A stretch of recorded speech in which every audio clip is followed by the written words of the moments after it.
감사하겠습니다. 4월 한 달도 승리하시기 바랍니다. 4월 한 달 하나님의 은혜 가운데서 하나님의 돌보심으로 우리 승리하는 우리 일신교회 성도님들 되시길 주님의 이름으로 축복합니다. 우리 인생에서 하나님을 잃어버리면은 헛된 방황이 시작됩니다. 템플턴 상의 수상자였던 알렉산더 솔제니치는 러시아가 왜 이렇게 무너졌나라고 하는 그 이유에 대해서 그는 하나님을 그 땅이 잃어버렸기 때문이라고 그렇게 말하고 있습니다. 한 나라가 무너지는 그 가장 큰 이유 중에 하나, 그것을 그는 무신론이다라고 그렇게 이제 말하고 있는 것입니다. 다시 말해 하나님을 잃어버리면 나라, 또 한 개인, 한 민족, 모든 공동체가 하지 말아야 될 그런 헛된 방황을 하게 된다라고 하는 그런 말씀인 거죠. 왜 사사기가 왔습니까? 왜 떡집이라고 불리는 베들레헴에 떡이 없는 기근이 찾아오는 흉년의 삶이 시작되는 것입니까? 그 이유는 사람들이 하나님 잊어버리고 자기 소견에 옳은 대로만 행하기 시작할 때 떡집에 떡이 없는 그런 비극이 이제 시작되게 되는 거죠. 하나님 잃어버릴 때 우리는 헛된 방황을 겪게 된다라고 하는 것입니다. 왜 벳바게, 다시 말하면 벳, 집이라는 말이고요. 바게, 파게라는 말은 첫 번째 무화과 나무 열매라고 하는 뜻인데요. 왜 무화과 나무의 열매의 집이라고 불리는 벳바게에 그 무화과 나무에 잎은 무성한데 왜 열매가 없었습니까? 왜 예수님이 무화과 나무를 저주하셨습니까? 그 이유는 성전이 하나님을 경외하고 예배드리는데 드려졌던 것이 아니고 성전이 본질을 잃어버리고 그곳에서 오히려 자기 이득을 취하려고 하는 그런 사람들이 가득하게 될 때 결국에는 그 벳바게, 첫 번째 무화과나무 열매의 집이라고 하는 그곳에 열매가 없는 그러한 안타까운 비극의 삶이 이제 이어졌음을 성경이 우리에게 말씀하고 계시는 것입니다. 이스라엘의 역사는 솔로몬 이후에 그의 아들 르호보암 이후에 북과 남으로 이제 갈라지죠. 북은 여로보암이라는 왕이 통치하게 되고 남은 르호보암이 통치하게 됩니다. 북쪽에 여로보암이 통치한 이후에 북쪽 이스라엘은 총 19명의 왕이 그 땅을 통치하게 됩니다. 북이스라엘은 19명이 왕이 통치하던 시기에 완전 암흑기를 겪죠. 모든 왕들이 다 여로보암의 죄를 따라서 하나님을 찾지 않고 바알을 따르고 그리고 아세라를 따르는 그러한 비극의 역사가 북왕국의 이제 역사입니다. 하나님 떠나니까 하지 말아야 될 방황을 하게 되는 거죠. 남유다도 북이스라엘과 크게 다르진 않았는데 그럼에도 불구하고 남유다에는 하나님을 경외하는 왕들이 일어나긴 했었죠.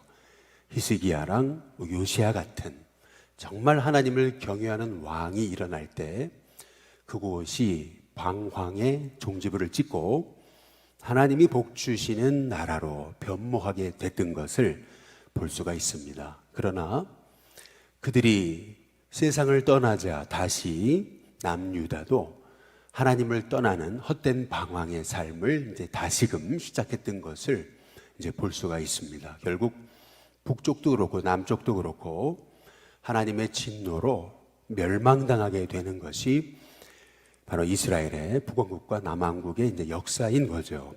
오늘 우리가 함께 읽으신 이 열왕기상 18장의 말씀은 북왕국 시절에 가장 우상 숭배가 만연했던 아합 왕 시절에 있었던 그 사건을 기록해 놓고 있는 이제 말씀입니다.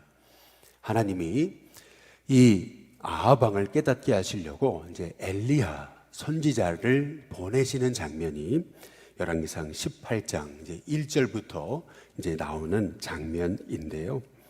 18장 1절에 보면은 많은 날이 지나고 제3년에 여호와의 말씀이 엘리야에게 임하여 이르시되 너는 가서 아합에게 보이라. 내가 비를 지면에 내리리라.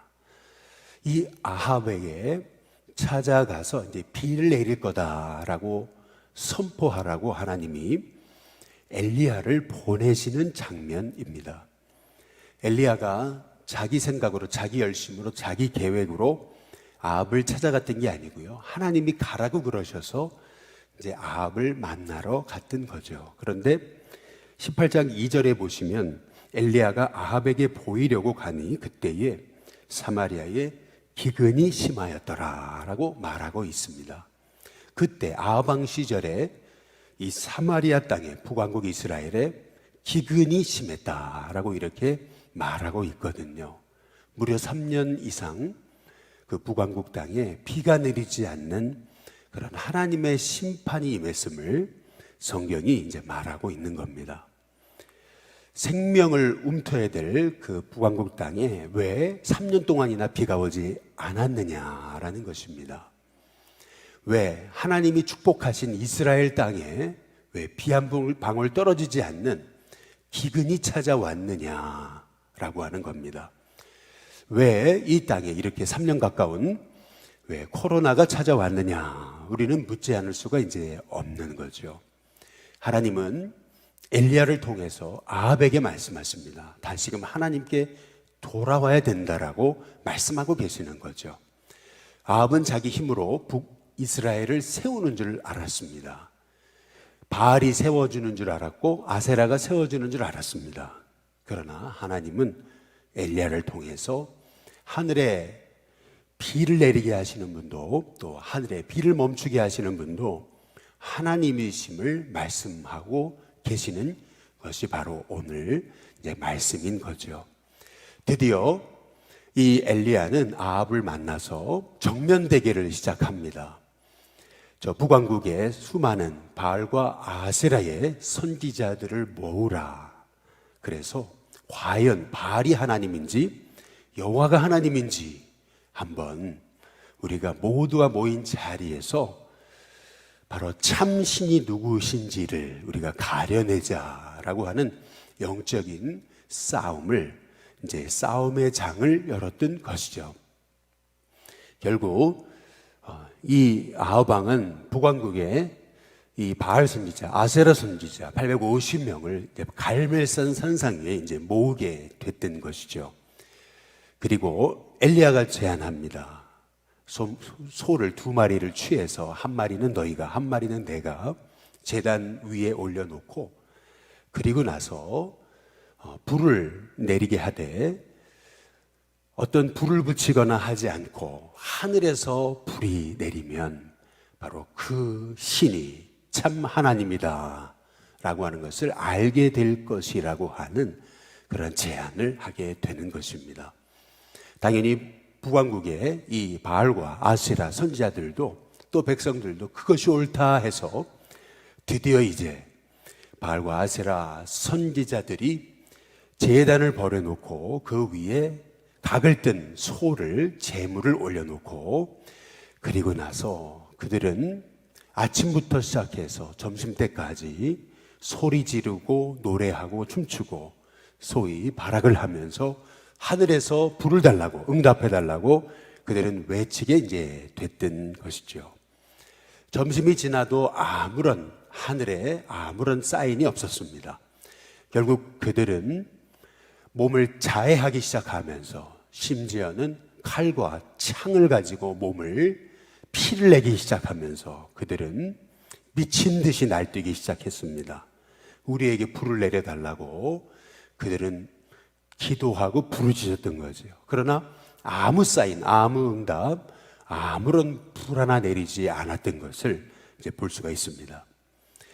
그러나 반면 엘리야의 차례가 돼서 저녁 소제 드릴 때 이제 엘리야가 제단을 벌려놓고 그리고 그 위에 제물을 올려놓습니다. 뿐만 아니라 약 15리터 정도 되는 그러한 이 도랑을 파게 이제 되었던 거죠.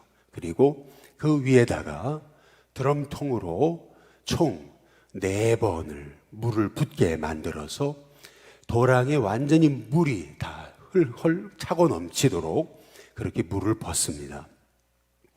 하나님 앞에 기도할 때 하나님께서 불을 내리셔서 제단을 태우고 제단에 제물을 태울 뿐만 아니라 성경에 보니까 심지어는 돌과 흙도 태웠다 이렇게 말합니다. 더구나 그 물이 가득 찼던 도랑까지도 그 물들을 다 핥아버렸다라고 성경이 말하고 있습니다. 하나님 불을 내리시니까 절대 불이 붙을 수 없는 그 제단에 불이 붙을 뿐만 아니라 돌과 흙도 태우고 도랑도 물도 다 핥아버리는 그러한 놀라운 역사를 사람들이 이제 보게 됐던 거죠. 결국 그들은 외칩니다. 과연 여호와가 하나님이시구나. 여호와가 하나님이시구나. 그리고 그들은 하나님 앞에 하나님의 이름을 찾을 뿐만 아니라 엘리야의 말대로 결국에는 3년 6개월 동안 비 내리지 않았던 그 하늘에서 손바닥 같은 구름 한 점이 일기 시작하더니 결국에는 온 이스라엘을 덮어서 마차가 움직일 수 없을 정도로 그렇게 비가 내리는 그런 역사를 이제 경험하게 되었던 것을 이제 볼 수가 있습니다. 결국 이 북이스라엘에 하나님을 잃어버릴 때 그들에게는 3년이 넘는 세월 동안 기근이 찾아왔지만 다시금 하나님의 명령에 따라서 하나님을 찾기 시작할 때 그 땅에 그렇게 닫혀졌던 비가 하늘 문이 열리면서 비가 쏟아지는 은혜가 이제 있었던 거죠. 마찬가지로 우리의 삶에도 인생의 닫힌 문이 열려지는 비결, 이제 그것은 다시금 우리가 하나님을 찾고 하나님 의지하고 우리가 다시금 예수님 바라보고 하나님 의지하기 시작할 때 우리의 삶에 인생의 닫힌 문이 열려지는 은혜가 있게 된다라고 하는 사실입니다. 다시금 하나님 찾을 때 우리 인생의 헛된 방황이 이제 종지부를 찍고 다시금 우리의 삶이 복의 통로가 되는 은혜가 있게 된다라고 하는 사실입니다. 우리는 코로나의 시기를 맞아서 하나님과 어찌 보면은 우리가 사람들과 거리두기를 하듯이 하나님과도 우리가 거리가 생기지 않았나라는 생각이 듭니다. 그러나 이제 다시금 우리가 하나님과 멀어졌던 거리가 이제 다시 회복되고 이제 하나님을 찾고 예수님을 찾고 정말 하나님을 다시금 의지하고 하나님의 이름을 부르는 하나님의 종으로서 우리가 새로워지는 이제 4월 한 달, 이제 부활절을 맞이하면서 우리가 다시금 하나님의 은혜를 회복하는 저와 여러분이 될 수 있기를 주님의 이름으로 축복합니다. 우리 인생이 하나님을 찾을 때 나도 모르게 내 마음 깊숙한 곳에서 아무리 마음을 잡으려고 해도 잡혀지지 않았던 그 헛된 방황이 이제는 끝나게 되는 은혜가 있게 됩니다. 하나님이 내 마음속에 주인으로 오시고 내가 하나님을 의지하기 시작할 때 나도 모르는 사이에 바로 막혀졌던 은혜의 비가 우리에게 쏟아지고 우리의 심령 가운데 막혀졌던 인생의 은혜들이 우리에게 열려지는 역사가 일어나게 되는 줄로 믿습니다. 저와 여러분의 삶에 4월 한 달 그 하나님을 다시금 찾고 이제 인생의 방황을 끝내고 다시금 우리 인생에 아무리 불가능한 것 같았던 제단 위에다가 제물 올려놓고 거기다가 드럼통으로 12번을 4번의 드럼통을 4개의 드럼통을 3번이나 붓고 총 12번의 그 드럼통으로 물을 붓고 그래서 모든 제단 옆에 그 도랑에도 물이 흘러넘치도록 그렇게 절대 불이 날 것 같지 않던 불이 타지 않을 것 같았던 그 제단에 하나님이 불을 내리시자 완전히 제단 또 재물 다 타버릴 뿐만 아니라 돌과 흙 그리고 도랑 위에 있던 물까지도 다 핥아버리신 하나님이 그렇게 우리가 생각지 못했던 그 하나님의 역사를 이루신 하나님이 저와 여러분 가운데도 일하시고 임하셔서 그렇게 우리 인생에 하나님의 새로운 그런 역사들이 시작되는 은혜가 있는 우리 4월 한 달 될 수 있게 되기를 주님의 이름으로 축복합니다. 뜻밖의 장소에서 만난 하나님이라고 하는 필립 얀시의 책에 의하면 체코가 공산주의 국가를 끝내고 이제 자유국가가 시작되고 독립국가가 되기 시작하던 그 첫 발걸음을 뗄 때 놀랍게도 체코의 첫 번째 대통령은 당시에 그 체코 사회에서 비판적인 글을 쓰던 작가 바첼라프 하벨이었다라고 하는 것입니다. 그는 뜻밖에도 대통령이 돼서 첫 번째 백성들 앞에서 했던 말은 이 체코가 다시금 바알이 아니고 하나님을 찾아야 된다라고 그렇게 그는 연설했습니다. 놀랍게도 그렇게 비판적인 글을 쓰던 그 작가의 입에서, 그 대통령의 입에서 나온 첫 번째 말은 우리가 다시금 예수님의 정신으로 돌아가야 된다라고 그는 연설하기 시작했던 것입니다. 예수님의 정신처럼 우리는 가난한 자, 소외받는 자를 돌보고, 그리고 가진 자나 못 가진 자나, 또 남자나 여자나 어린이나 아이나 할 것 없이 다시금 예수님의 정신으로 돌아가 서로 사랑하고, 그리고 돌보고 섬기는 나라와 민족이 돼야 된다라고 그렇게 그는 목소리를 높였습니다. 놀랍게도 체코는 50년 만에 그 땅에 다시금 광장에서 찬송가가 울려지기 시작했고, 그리고 놀랍게도 그 체코 땅의 라디오에서 그동안 잃어버렸던 크리스마스 캐롤이 울려 퍼지기 시작했던 것입니다. 다시금 찬송이 시작되고 다시금 주님의 찬양이 시작되게 될 때, 물론 그 공산주의의 그 사회의 여파로 인해서 후유증으로 나라가 갈라지는 그러한 아픔도 있었지만, 그럼에도 불구하고 그 땅은 아주 기이한 하나님의 도우심으로 다시금 나라와 민족이 세워지는 그러한 역사를 경험하게 됐다라고 하는 얘기입니다. 하나님 잃어버릴 때 결국에는 나라와 민족도 기근이 왔습니다. 이상하게 자기 힘으로 하면은 나라와 민족이 잘 될 줄 알았는데, 뜻밖에도 하나님 잃어버리니까 경제가 무너지고, 하나님 잃어버리니까 정치가 삭막해지고, 하나님 잃어버리니까 사람들의 마음이 서로 나누어지고 불신하게 되고, 그리고 서로 돌아보지 않고 자기만 바라보는 그런 사회로 바뀌어지게 되더라는 것입니다. 결국에 깨달은 것은 그 땅이 다시금 하나님을 회복하고 예수님을 회복하고 다시금 하나님께 돌아오기 시작할 때, 하나님 이름 부르기 시작할 때 그 땅의 50년간의 방황은 끝나게 되고 다시금 그 땅에 진정한 자유가 회복되는 은혜가 있게 되더라는 거죠. 그렇게 봤을 때 체코가 겪었던 50년간의 세월은 하지 말았어야 될 헛된 방황이었다는 것입니다. 하나님을 찾기 시작할 때 우리는 다시금 하나님의 기근이 이제 끝나고 우리에게 하늘문이 열리고 비가 쏟아지는, 정말 손바닥만한 작은 구름 하나조차도 하늘을 덮어버리는 그런 엄청난 비구름으로 바뀌어지는 은혜가 있게 된다라고 하는 사실입니다. 마찬가지로 우리가 이 코로나의 시기를 겪으면서 우리는 다 우리 힘으로 어떻게든 문제를 풀어보려고 했지만, 그러나 이 땅이 회복되는 비결은 우리의 힘으로 우리가 문제를 해결하는 것이 아니라 다시금 하나님 찾고 하나님 의지하고 하나님 이름 부를 때 하나님께서 우리가 생각지도 못한 그 하늘의 비밀을 우리에게 허락하시고, 하늘의 문을 여시사 비를 내리시고 기근을 그치게 하시는 은혜를 주신다라고 하는 사실입니다. 바라기는 저와 여러분의 인생 속에서 이제 4월 한 달 다시금 하나님 찾고 예수님 찾고 다시금 하나님 의지함을 통해서 우리 인생의 헛된 방황의 종지부를 찍고 이제는 진정 하나님을 의지함으로 우리 인생에 비구름을 허락하시고, 그 기근이 임했던 땅에 다시금 비를 허락하시고, 그 떡집이었던 베들레헴에 다시금 떡이 풍성하게 되는 그런 은혜를 체험하는 하나님의 종들이 될 수 있기를 주님의 이름으로 축복합니다. 하나님 복 주시려고 세우셨던 북이스라엘이 하나님 잃어버릴 때 영적 방황이 시작됐지만, 그러나 다시금 하나님 찾을 때 그 땅에 주님의 그 생수 같은 담배가 임했던 것처럼, 마찬가지로 저와 여러분의 인생에도 다시금 하나님 의지함으로 그런 하나님의 영적인 은혜의 담비가 임하는 복된 저희들이 될 수 있도록, 이 나라와 이 민족이 될 수 있도록 함께 이 4월 한 달 하나님 찾고 하나님 의지하고 예수님 이름 부르는 저와 여러분이 될 수 있게 되기를 주님의 이름으로 축복합니다.